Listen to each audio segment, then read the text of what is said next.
Oh boy, Linus is back yet again. All right, so this is the finale of the Linux Daily Driver Challenge series. I'm actually quite excited for this video because I haven't seen it yet. We're going through my first reaction to this video live, and we'll go ahead and we'll talk about all the things that come up in this video. I'm still gonna try to edit this to make it semi-coherent and easy to follow, I guess. Just because, good lord, I'm sure this whole thing is gonna be a mess because I'm doing it live. Anyway, let's just go ahead and jump right into the video. For most of our 1 month challenge, Luke and I avoided specifically seeking out titles that would either validate the Linux gaming experience or intentionally make it look bad. We just focused on playing the games that we would normally want to play. Or at least we tried to, because not all the games that we wanted to play actually worked. The very first day I installed Linux, I also tried to play the Battlefield 2042 beta. The previous day, still on Windows, I had owned some noobs with my buddy Joe, and we wanted to play again the next night. But that wasn't going to happen due to this challenge.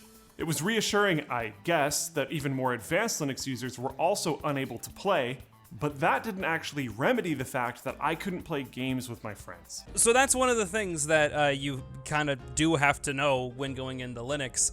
It's not Linux's fault. Well, it kind of is, it kind of isn't. So gaming on Linux is fine. You know, I would say I agree with them that it's nowhere near as easy as it is on Windows. You definitely have to do a bit more finagling, and you have to, you know, understand how to work Proton and understand how to troubleshoot this kind of stuff, which isn't too big of a problem. At least now it is for me, since I know how to do all of it. But when I first started out, yeah, it was pretty annoying. So, I see where they're coming from. It's funny because I assumed that this challenge would be more painful for me than it would be for Luke. I mean, after all, he has years of Linux experience while I came in with basically none. But here's the thing.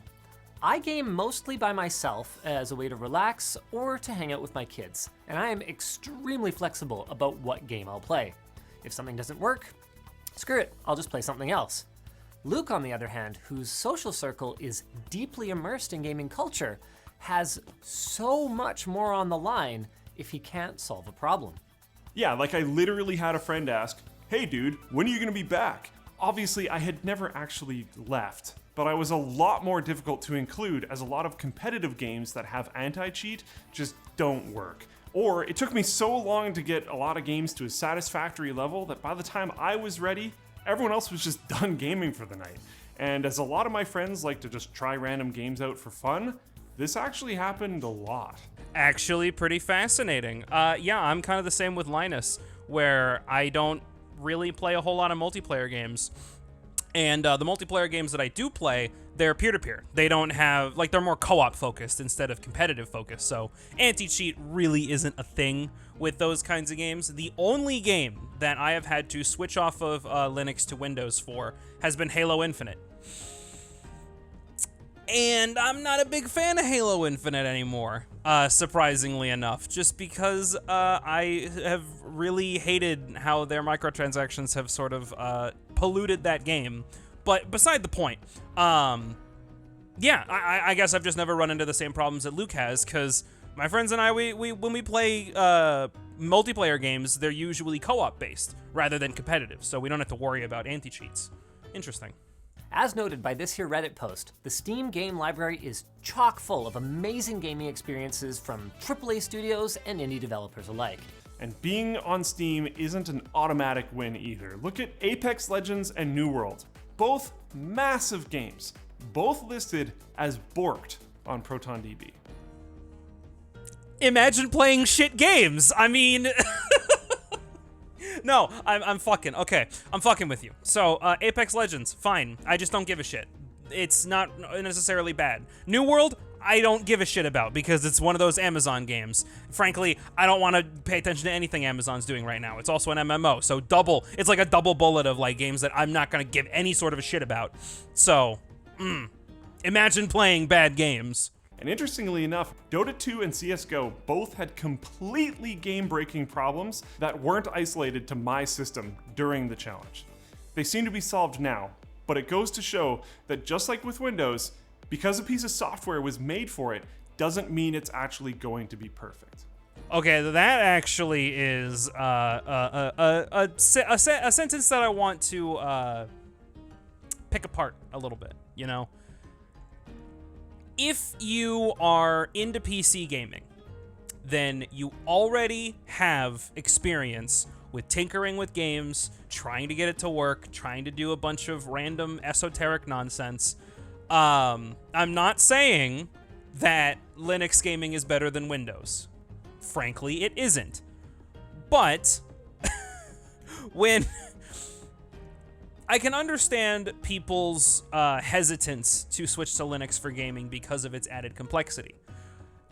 I don't really consider that to be a solid enough reason, though. Mostly just because, like, oh, you're already on PC gaming. Like, you already have experience of doing this esoteric nonsense to get your games working. If it just comes down to, I don't want to, sure, whatever. But, I get a little, I raise my eyebrows a bit at the argument of, oh, gaming on Linux is way too complex for me.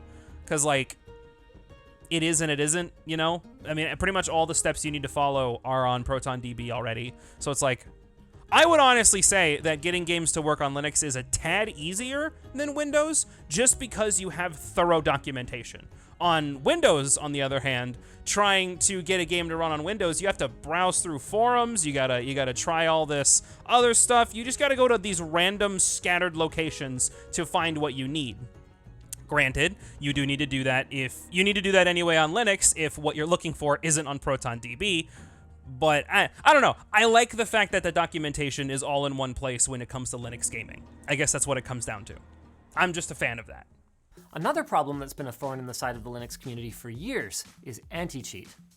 Now, the game launches and seems to run totally fine, but while theoretically enabling BattlEye anti-cheat in Rainbow Six Siege is as simple as Ubisoft reaching out, doing a little bit of kajiggering and off we go, because BattlEye has supposedly supported Linux for ages, Ubisoft hasn't done that yet. Why? Ubisoft sucks. That's exactly why. Just don't play their fucking games. Okay, that's kind of a shitty response, but like,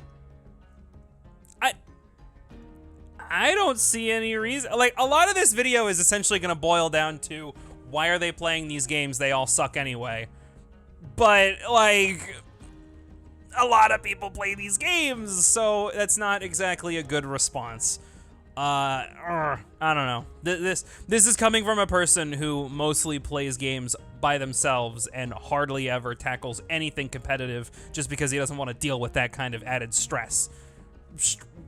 I don't want to deal with that added level of stress when I play a game. You know, I look to play a game to have fun, not to sweat. You know, I'll sweat when I feel like it.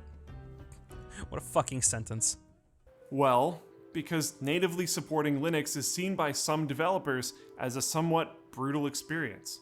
Ben Gaulis has a rather enlightening thread about this on Twitter. He goes on to explain that while Linux gamers were a very vocal part of their pre-launch community, they accounted for less than 0.1% of sales. Yet they generated more than 20% of auto-reported crashes and support tickets. He also stated that near the end of his time there, reported crashes and support tickets. He also stated that near the end of his time there, nearly 100% of tickets were still Linux related, despite Linux receiving the majority of the engineering effort, meaning the company likely spent hundreds of thousands of dollars supporting a community that made them a few hundred in sales revenue. And this isn't the only version of this story. And every time problems like these happen, it's just more ammo for developers that would rather spend zero time working on Linux versions of their products. Wow, okay, so I actually never thought about that. I guess that makes a whole lot of sense. Yeah, Linux users are incredibly vocal in trying to gain support for their platform and also trying to support the devs with detailed documentation. Linux is known for its documentation, and that's why I like it. But I can absolutely see why a lot of developers just would not want to deal with that. Huh. Fascinating. We actually live streamed trying to work through the Forged Alliance issues on Floatplane. Subscribe, by the way. There were more than a few comments in the chat criticizing us for choosing to play that particular game because it's old, it's just some crappy Java game, it's obscure, or because it's not fair to Linux, or whatever. That feels like a specific call out directed directly at me. I recognize that the sentence of "why are you playing shitty games?" not a good response. Yeah, that's just kind of this whole video and this whole thing just sort of telling me directly like, "Hey, you're being a shit by saying that." Okay, I got schooled. Like, I have a pretty busy life, and when I manage to salvage an hour to relax and play video games, that is what I want to do. And it's really opened my eyes to why so many people choose to play on console instead of on PC. Like, this has got to be how a not super computer savvy user feels about updating a driver or fixing a firewall setting every time they just want to play a bloody game. Yeah. Okay. Yeah. I mean, a lot of this reaction is pretty much just going to be me agreeing with what they're saying because it's very reflective of my experience with Linux gaming in general. Where I guess I just got lucky mostly. Where I play a specific subsection of games where it's like, okay, I want to play single player games. I want to play emulated games. I want to play relatively older games. So far, the only game that I've had extensive issues in running was Psychonauts 1. And that was a relatively simple fix. It just took me a while to actually find what that fix was. But everything else, you know, I've had relatively no problems doing. I guess it's hard for me now, like, wow, okay, so I'm just kind of realizing that it's hard for me to talk about this kind of stuff because I'm already, like, I've been daily driving Linux for October, November, December, like 3 or 4 months at this point, right? Maybe a little bit longer than that. So yeah, I guess it's just hard for me to think about these problems from a new user's perspective because I'm already kind of used to it. That's wild. That's wild, man. Like, I came to this realization in the last reaction video, but now it's like really sinking in where it's like, oh shit. Like, I'm like full on Linux user at this point. God damn it. All right, I need to go order a Fedora. Man, the rush when Anno 1800 launched after spending a bunch of time fighting with it. It was phenomenal. I felt like the king. But then the next 45 minutes of, okay, why isn't multiplayer connecting, completely destroyed that vibe. Fuck, this is okay, you know what? No, the game that I had the most problems with was actually Quake. And the reason why I had so many problems with Quake is because I was trying to play the multiplayer with my friends. So there we go, it's another fucking multiplayer thing. Running Quake on its own, the remake of the remaster, the whatever, the new version of Quake that just came out on Steam, running that single player, no problem. I was able to run that, no fucking problem, and I was able to play the game, and it ran flawlessly, and it was a perfect experience. I just couldn't connect to Bethesda's servers on Linux. However, I was able to find a solution for it, but that solution took me like 3 days of looking to find the solution. I even spoke with Bethesda support, not fucking mentioning that I'm running Linux once during that conversation, just to see if it was a problem that had nothing to do with Linux. Also, because if I told them I was running Linux, they would just dismiss it and be like, oh, well, this game isn't supported on Linux, and then they would just close a ticket or whatever. So, was I a shit for doing that? Probably. But, I was eventually able to get it to work after 3 days of Google searching, essentially. So, yeah, okay. I do see exactly where they're coming from. The answer ended up being that multiplayer used to work, which helped Anno 1800 get a gold rating on ProtonDB, but now it does not. Which isn't to say it won't ever work again. If you're a Linux developer wizard, you might be able to fix it yourself, or you might end up just needing to wait for the community to patch it. But Anything that relies on an external service that updates independently of your computer can just unexpectedly break, and that's a lot of games these days. That is reminding me so hard of my Blackmagic video software. And the fact that that breaks so often is kind of my fault, pretty much, where I'm updating my kernel far too frequently, and I really shouldn't be doing that. And updating my kernel is what is causing that software to break. And what the software does is it allows me to actually use my capture card that I've got inside my computer so I can record consoles and stuff like that. I was able to fix it. I was only able to fix it, though, because I had to wait for kernel 5.15 support. I really should not be upgrading my kernel as much as I am, but the fact that I can do that, and it's a pain in the ass to downgrade, and I just have to wait for the software to update. I just got to be more careful with my updates. But that's just kind of a weird thing to think about, isn't it? Like, don't update. Why? Okay. Like I know everyone is like, oh, never do a Windows update first, like when it first comes out, right? Because that just breaks fucking everything, you know? But on Linux, it's like, oh, you could do what seems like a harmless upgrade, and that ends up breaking something that you rely on. So,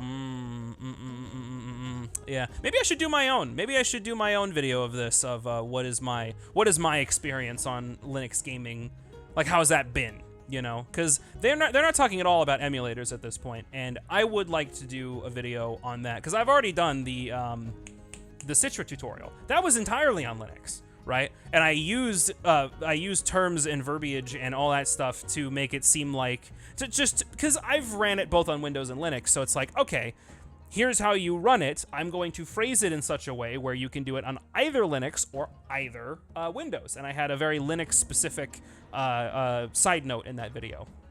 So maybe, you know what? Fuck it. Yeah, in the future, I'll do Linux for Dummies Part 3, like what it's really like to game on Linux or some shit like that. Whatever clickbaity shit title I come up with. Overall, I'm really happy I did the challenge. I learned a lot, and it gave me a lot of hope for the future, and I will absolutely be trying to stick with Linux when the Steam Deck shows up sometime next year. But, to summarize the question that we set out to answer, is this the year of the Linux desktop? For gamers, the answer is no. I'm sorry. And the more niche your use case gets, you know, maybe you're super into modding, or the racing or flight sim scenes, or maybe you're a big VR lover, the more resounding that no gets. And if I'm being honest, I'm in the same camp. But something has given me a lot of hope, and that's how much positivity we've seen from the Linux community in spite of our concerns. Because even if I'm not ready to convert my gaming rig just yet, it gives me hope that one day the meme will end and the year of the Linux desktop will come. I'm as anti-monopoly as anyone, and I'd hate to see the status quo maintained forever. All right, well, I guess that's just kind of it, where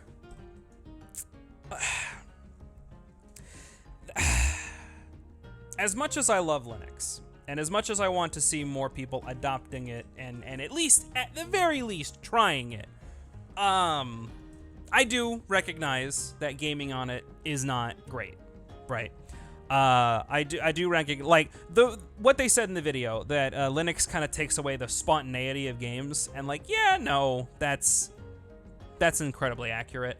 I think the best use case for Linux and gaming is if you're running emulators, because running Linux means you're running closer to the hardware, meaning you get more out of your hardware, so you don't have Windows eating up all of your hardware or whatever. So having a weaker powered computer, like maybe some old i5 or i3 that you got sitting around, and throwing RetroArch or Dolphin onto it, yeah, that is a solid gaming performance on just that emulator. I mean, okay, a little bit of a spoiler for next week's video. I set up another computer in my other room. A little bit of a spoiler for next week's video. I set up another computer in another room, and I did not have a graphics card at the start. So I was thinking to myself, well, what could I play without a graphics card? So I downloaded Dolphin, downloaded RetroArch, started playing with some emulators. Got the basics working, you know, like Super Nintendo or Game Boy Advance or PS1. All those worked just fine, right? And I was thinking to myself, well, what would be like the highest level console I could run on that computer? Turns out it was GameCube. Now, to be fair, I hadn't tried anything higher than GameCube, but GameCube was running totally fine, actually, at double or even triple the resolution of what it normally runs at. And it was just working, right?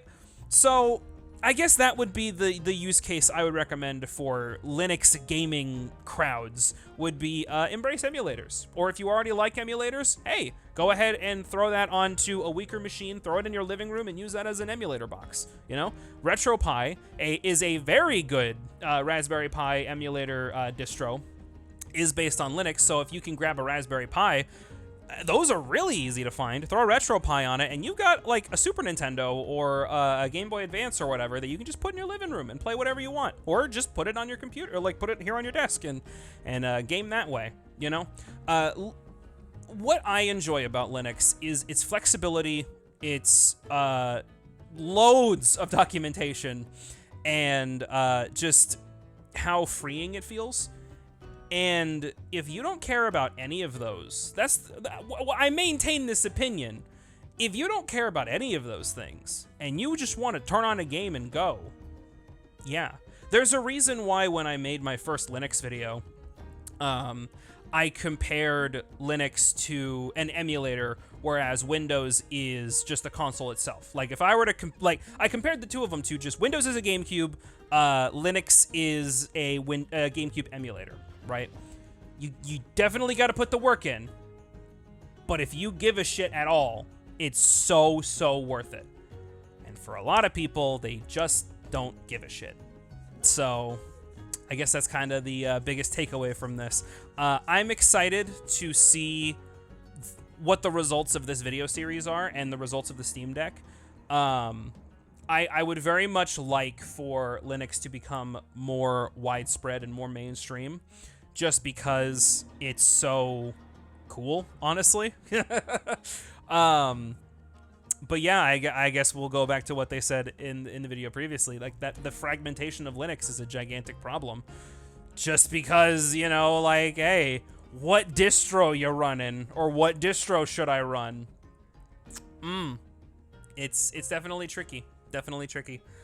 All in all, I think this video was very good. I think this whole series was very good. I mean, I should think that this series has been really good because it's gotten me a lot of views on YouTube. So I obviously have been enjoying this this whole series, even if I've disagreed with Linus and Luke throughout this whole thing. But ultimately, this was a very good thing for them to do. And if it wasn't for Anthony, I never would have made the switch over to Linux in the first place. So, you know, we'll see. Anyway, thank you for watching this video. Thank you to the executive lads for helping me make my videos and make YouTube be a full-time thing for me. If you want to become a patron, there will be a link at the end of the video as well as in the description, and you can check out the Patreon page and gain access to a bunch of bonus stuff like bonus videos, behind-the-scenes content, these fancy shout-outs, and definitely some more stuff in the future. And you know what? If you're still here, I'm going to give a little bit of a teaser for next week's video. It's going to be talking about that new PC that I have set up in the other room. And we'll go into a deeper dive of that. And we'll even talk about Linux Mint a little bit. So if you've been excited for me to cover Linux Mint or any other Linux distribution for that matter, feel free to stick around and watch that video. So, you know. Have a good day, everybody. Hope you enjoyed this wild fucking series of Linux that Linus has been dragging us all through. It's been a lot of fun, not gonna lie.